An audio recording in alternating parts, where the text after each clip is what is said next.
안녕하세요. 오늘은 개인적으로 대기업에 입사하기 가장 쉬운 방법에 대해서 공유해 볼까 합니다. 당연히 정답은 아니지만 전략적으로 유리하다고 생각되는 방법에 대해서 공유를 해 볼게요.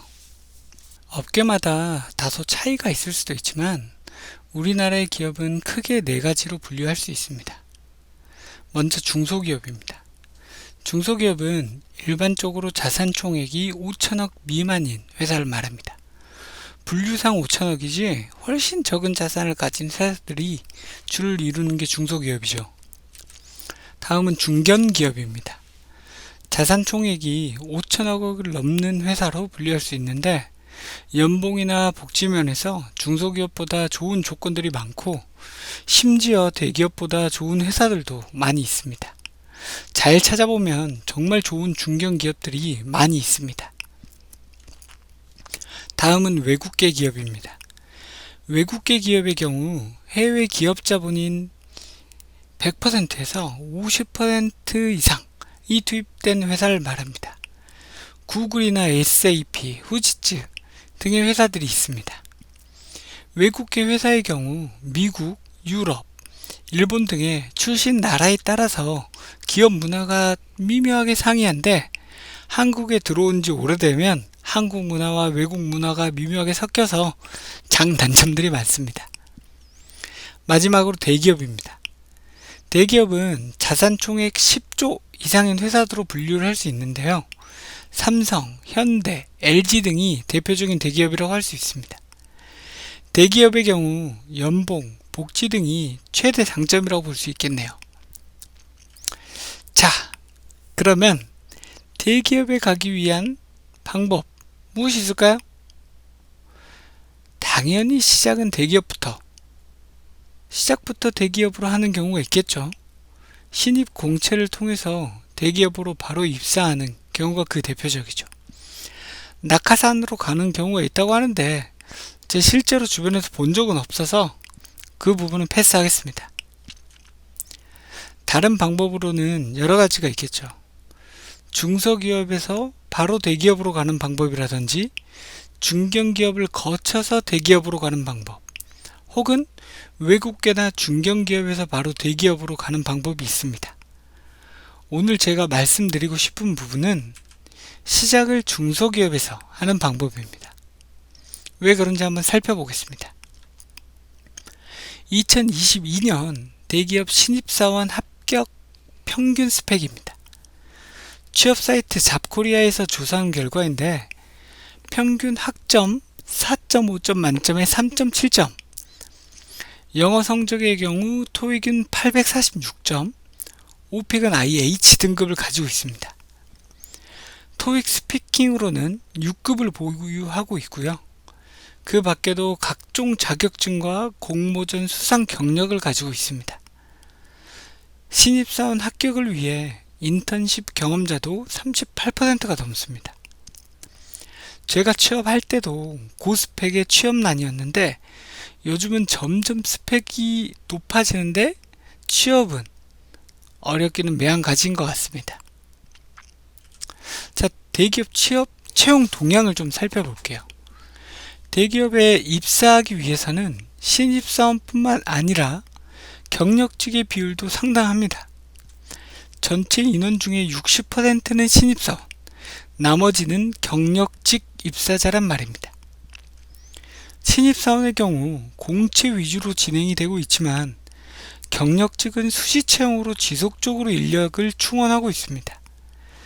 직군별로 신입과 경력직의 차이가 있지만 신입으로 대기업을 못 갔다고 하지만 경력직을 상시로 채용을 하고 있기 때문에 다른 방법으로 얼마든지 대기업에 갈 수 있는 상황입니다.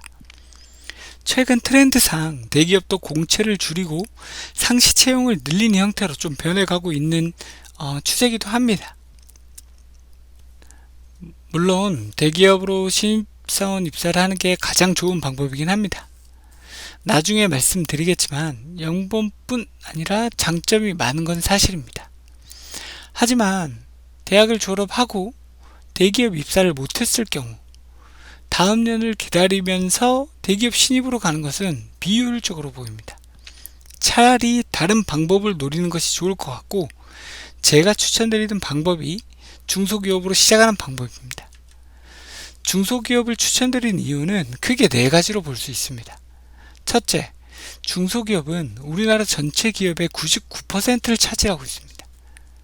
이 중엔 중견기업도 포함을 하고 있습니다. 이 말은 취업할 수 있는 회사가 엄청나게 많다는 거죠.